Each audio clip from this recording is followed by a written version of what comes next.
Good morning. Podcast for today, August 13. Good morning sa inyo. Muulan pa rin. Habagat yan o baka yan yung susunod na bagyo, no?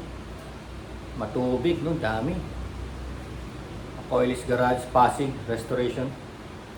Sarap ng kape, single origin. One of my resin arts dito sa Herrera Art Gallery, Marikina.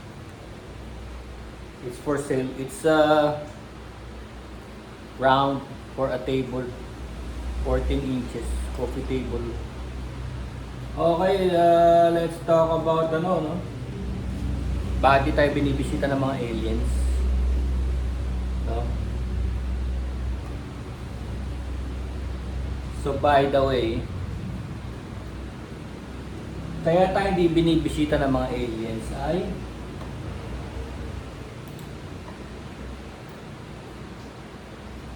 sadyang napakalaki ng universe. So kung bituin natin, ang star natin dito is the sun. The sun is a star, no? Tawag nila medium size, medium age star. Ang araw natin nag-iisa. Tapos lahat ng planeta umiikot sa kanya, di ba? Sa solar system. Tapos bukod sa solar system, may isang galaxy tayo. I'll give you a vision of a galaxy. Sa galaxy mismo, marami ng solar system dyan, marami ng planeta. O, siguro isang tuldok lang yung solar system natin dyan. Yung 8 planets natin, isang tuldok lang dyan, banda rito. Banda rito. Ano to tawag sa galaxy natin sa Milky Way. Bakit? Kasi nung naobserbahan to, mukhang gatas, di ba? Mukhang gatas. Nandito tayo banda eh. At nakikita nyo para siyang spiral. Nakita nyo parang spiral kasi ang gitna niyan is a black hole. Gitna yung black hole kasi, di ba tayo yung araw natin malaki siya. So pag malaki, siya ang sinusundan. Kaya tayo nag-orbit sa araw, no? Nagkakaroon tayo ng umaga, gabi. Pero ito, yung black hole sa gitna, sobrang powerful niyan na lahat ng mga planeta at lahat ng iba pang between ay sumusunod sa ikot niya. Mas powerful siya, mas malaki siya, black hole sa gitna. Ang black hole, tandaan nyo, na-discover ni Einstein na ang black hole is mapuwersa siya pero walang laman. Yun ang ibig sabihin ng black hole, na nung humihigop siya. Ngayon, balik tayo sa tanong, no, asan yung mga alien? Napakaraming planeta, nasan sila? Well, lumalabas pala na napakalaki talaga ng universe. Ang planeta ay, ang star, kagaya ng sun natin, star, is 24 septillion. Grabe no, 24 septillion. Huwag nyo nang isipin, ano yun? 24 na may 24 zero. So, hindi natin may imagine gaano kalaki, no? 24 septillion ang stars. Pero kasya yun sa loob ng maleta, boys, no?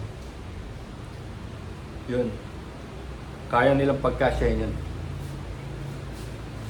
Ibig sabihin, sobrang vast. Sabihin na lang natin, meron naman tayong mga telescope na malalakas, no? Ano ba yung pinakamalapit na kahawig ng ating planeta? Kasi yung ating planeta ay ganito kulay. So, pag ganito kulay, parang buhay, di ba? Parang alam mo may tubig, may sky, maraming elements. May buhay na lupa, no? Bakit wala tayong kagaya niyan? Kasi yan ang hinahanap natin eh. Yan ang hinahanap natin, yung planetang ganyan ang kulay, ganyan ang laki. Tsaka ganyan ang layo sa star niya, sa araw niya. Kasi may star, may umiikot. Ganyan lang nangyari sa buong universe eh. May isang star, tapos may iikot sa kanya. No? So kagaya ng asteroid belt. Asteroid belt is a clump of small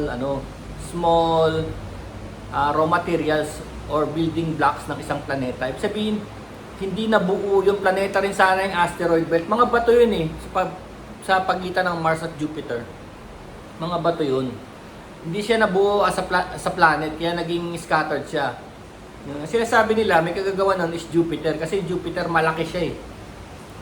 Malaki siya, tapos malakas ang gravity niya. So parang kung bubuo tong maliliit na to, hindi siya matuloy-tuloy dahil hinihigop siya ng gravity ng Jupiter. At ito pang matindi niya, yung Jupiter, muntik na rin niyang mag-ignite. Malaki siya eh, para siyang sinlaki ng mga ano eh. Kita mo ah. Papakita ko sa inyo kung gaano kalaki ang Jupiter. Planet sizes ah. Oh, ito. Tingnan nyo oh. Ito yung Earth, ito yung Jupiter oh. Diba? Napakalaki niya at ano siya, alam nyo, pwede siya mag-ignite. Marami siyang gas na pwede mag-ignite, pwede siya mag-turn into another sun. Kung nangyari yun, nung panahon yung billions of years na binubuo pa lang yung solar system na yan, kung nangyari nag-ignite yung Jupiter, naging sun, hindi tayo mabubuhay kasi masyado tayo malapit sa kanya. O, tignan nyo kung gaano kalaki ang mga sun. Pero di hamak na, mas malaki pa rin ang sun. No? Nagkaroon lang siya ng, ng building blocks. Pero tandaan nyo, ang mga star, kagaya rin natin yan, nagkumpul-kumpul din yan na bato. Tapos nagkaroon ng fusion. Nagkaroon ng fusion parang sa nuclear, no? Tapos yung fusion niya nagiging self-sustaining. May ganun phenomenon sa atin. Kaya tingnan mo yung araw, apoy ng apoy pero hindi siya namamatay kagaya ng uling, di ba? Meron siyang self-sustaining fusion sa loob. Ganon din yung na-discover natin sa mga nuclear, no? Kaya yung mga nuclear, di ba? Pag ginawa mong power siya ng isang submarino, yung submarino eh, kahit na 100 taon hindi nawawala ng kuryente. Isipin mo yun, libre ka ng kuryente na 100 taon. Kaya lang, yung pinaka-abo nun, nakakamatay ng 25,000 years. No? So yung trade-off nun. Meron kang libreng kuryente ng buong buhay mo, hindi ka nagbabayad ng kuryente. Kaya lang, pag naging abo yun, yung susunod na henerasyon, magkakaroon sila ng mga sakit, mga cancer. Kasi kakalat yun yung mga abo nun, kakalat yun sa environment, sa tubig, sa hangin, sa lupa. Mas makakain yun ng susunod na henerasyon. Yung mga, pag ito, binaon nila dito yung abo ng nuclear, kasi may nagtanim dyan sa next generation, matagal pa, nagpalit na ng politician. No, alam mo, politician panakit butas lang pagka may problema ngayon, tatakpan. O ganyan, utang tayo ng utang. Hindi naman itong presidente na ito magbabayad ng utang na yan Kasi magkakaroon na ng eleksyon, ibang presidente na naman. Uutang na naman siya. Ang magbabayad lahat ng mga utang na yan, mga Pilipino.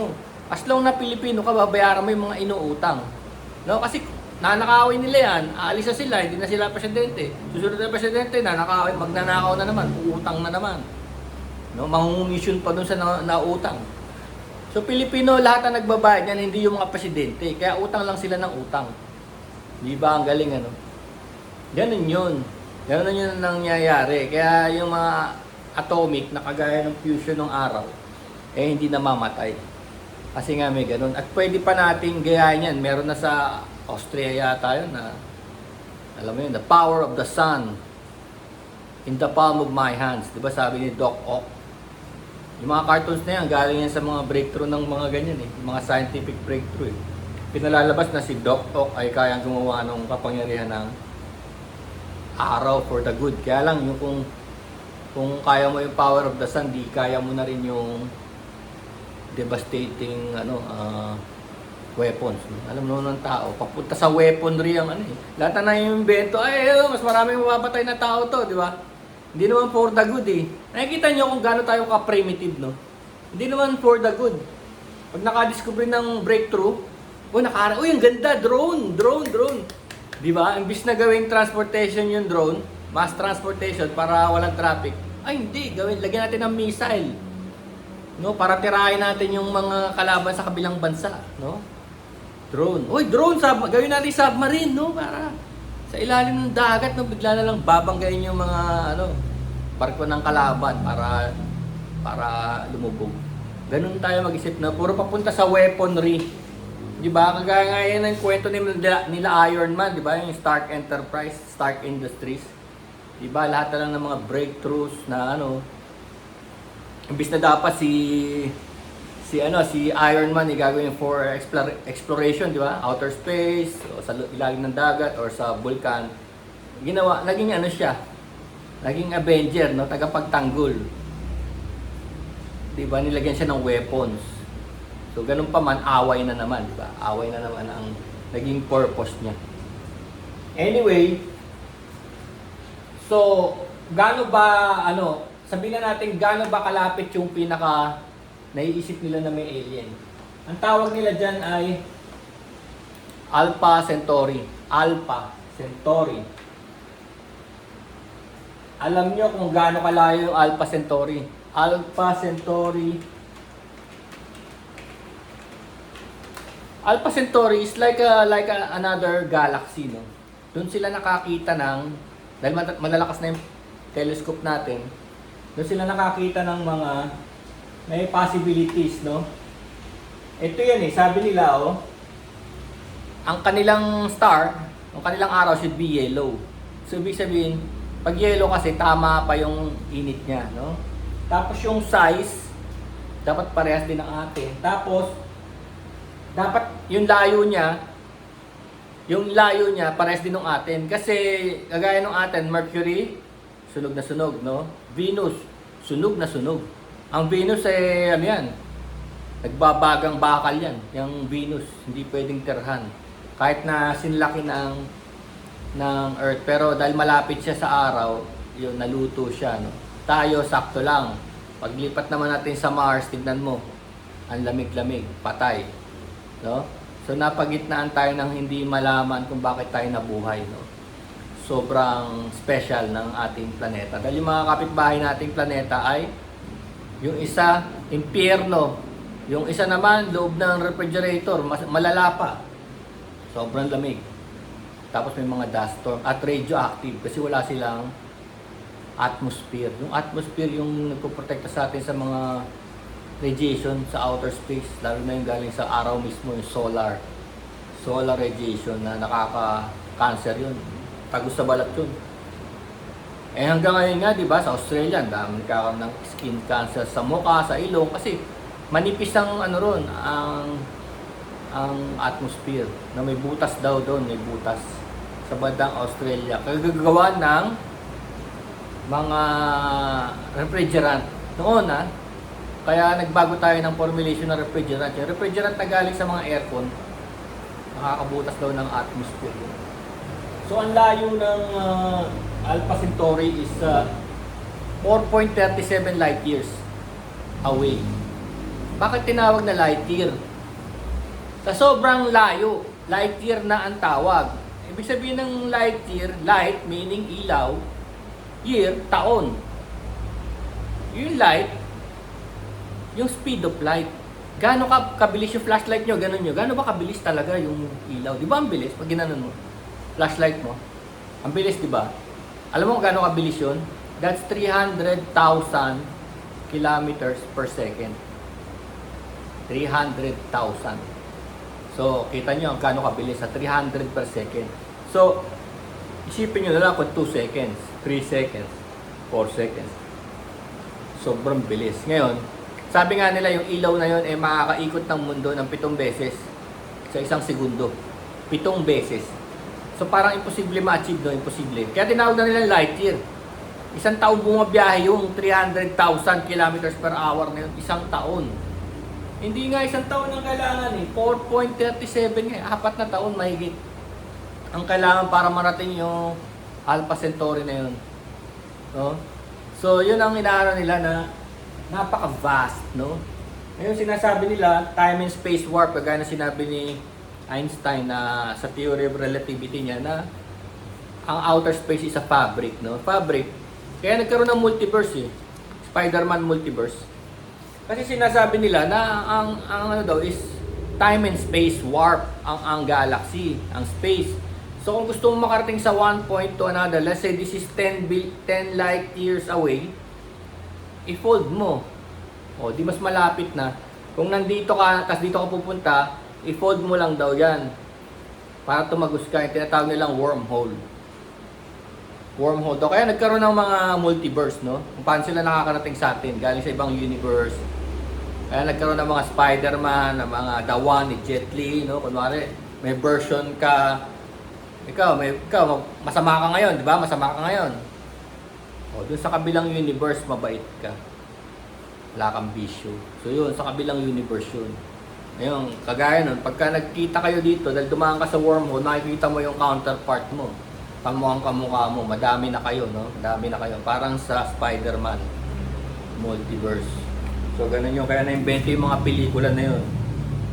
Dahil naniniwala sila na may breakthrough daw, na may multiverse. Patong-patong na layers ng reality. Patong-patong. Yun. Yun ang ine-expect nila. Tsaka yung mga quantum physics, no? Yung quark, sinasabi nila na kaya nilang experiment na yung atom, there could be two atoms doing the same thing at the same time. Ibig sabihin, ikaw, pwede kang mapunta sa ibang lugar na ng sabay. Yun ang sabi sa quantum physics, no? Quantum physics. Pwede. Tapos sinasabi nga nila sa quantum na nangyayari lang ang mga bagay dahil tinignan mo na. No? So, ibig sabihin, inobserba mo na kaya siya nangyari. Pero actually, hindi pa siya nangyayari. Nakita mo lang kasi kaya nangyari. Medyo weird pa siya ngayon, no? Kasi nga, isipin mo multiverse, no? Wala pa tayo doon. Kung gusto natin mag-space travel, kailangan makuha natin yung mga multiverse. Makuha natin yung mga wormhole na yan. Tapos, ito pa, sinasabi nila, bakit nga ba ayaw magpunta dito ng mga alien? Bukod sa malaki yung alien, malaki yung universe, ayaw daw nila pumunta sa atin dahil we are too primitive. Di ba lagi ko sinasabi sa inyo, we are too primitive. Sabi niya, wala daw kakwenta ko, hindi daw tayo interesting dahil primitibo nga tayo, puro lang tayo corruption, di ba? Pagnanakaw, puro yun lang alam natin, no? Tongpats, kickback. Di natin kaya talagang alleviate yung mga basic natin kailangan, kagaya ng poverty, no? Hunger, yung kawalan ng pag-asa. Tapos yung nature natin na napaka-unique. Sinasabi ko sa inyo, septilyon ng mga bituin sa universe, pero walang kagaya natin, walang makitang kagaya natin. No, tapos ngayon ito tayo sinisira natin, di ba? Kaya talaga primitive talaga tayo. Sinisira natin yung the only special place sa buong universe. No, winawasak natin, no?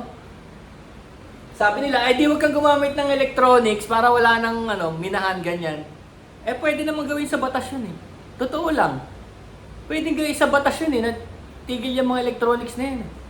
Hindi naman, nabuhay naman yung mga ninuno natin nang wala yan. Mas maayos pa nga. Kasi habang nag-electronics tayo, dyan galing mga pollution. Ine-extract natin, pati mga byproducts ng mga electronics natin, yung mga byproduct ng mga battery ng mga sakyan. Saan tatapon yan? Kahit i-recycle mo yan, mag-pollute pa rin. Hindi mo yan basta sinasabing, pag-iwahiwalay kayo ng elements. Ine-extract uli yan kung mapuno tayo ng baterya, dahil di baterya na tayo lahat, dahil umiiwas nga tayo sa gasolina. Ganun din. Mapupollute din tayo ng mga baterya natin, no? Tsaka kita nyo, may AI na. Alam mo, nakakatakot sa AI, bukod sa diniscuss natin na nakaraan, yung military application niya. Ngayon, ang AI, kaya niyang gumawa ng isa pang COVID. Kaya niyang dahil sa sobrang dumating na ang AI, kaya niyang i-formulate kung ano ang mas devastating pa sa COVID virus. By sequencing, DNA, no? Sequencing. Kaya niya na, imbis na gagawin ng isang tao yung sequencing ng 100 years, gagawin lang ng ilang araw lang. Gagawin lang ng AI ng ilang araw. Ito, mas matindi to. Ito talaga. Tapos pwede na rin siya mag-target ng lahi. Di ba nakakatakot? Pwede magkaroon ng isa pang, kasi parang yung COVID parang test siya. Di ba sabi nga nakawala sa test tube? Trial eh. Pero in the beginning, bakit siya ginawa? No? Yung nakawala, walang problema, bakit siya ginawa? Di ba? Anong purpose niya? Bakit siya ginawa? Tapos nakawala daw. Parang testing yun. Ngayon, yung virus na yun, yung COVID, lahat apektado, di ba? Pero ngayon, pwede nilang i-target yung lahi by DNA sequencing sa tulong ng AI. No? So pag ito napunta sa mga kawatan na na tao, itong ganitong power, which is marami talaga. 'Di ba? Marami naman talaga sa mundo na mga ganyan mag-isip, no? Destruction, devastation. Kaya primitive pa rin tayo kasi self-destructive talaga yung tao eh. Kaya naobserbahan tayo ng mga alien yan. No? Kaya meron bukod sa primitive tayo, hindi sila interesado, merong zoo hypothesis. Zoo. Alam niyo yung zoo? Nag-aalaga tayo ng mga animals for preservation. Inoobserbahan lang natin sila.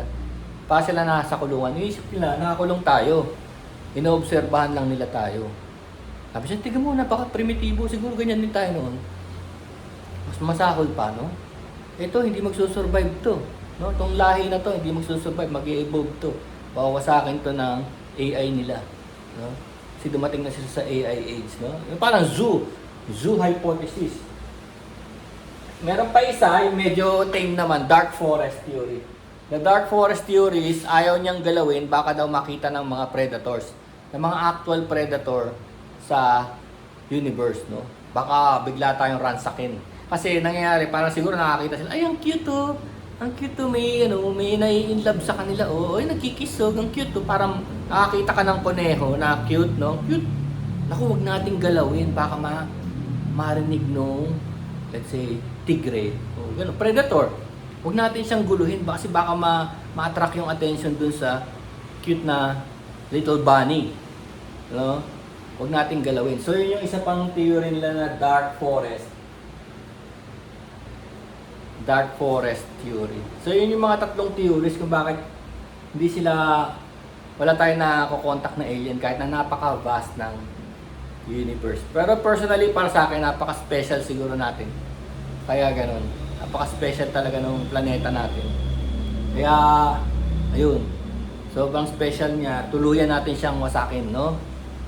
Tuluyan natin siyang wasakin dahil doon tayo magaling. So, okay, yun muna for today podcast, August 13. Peace.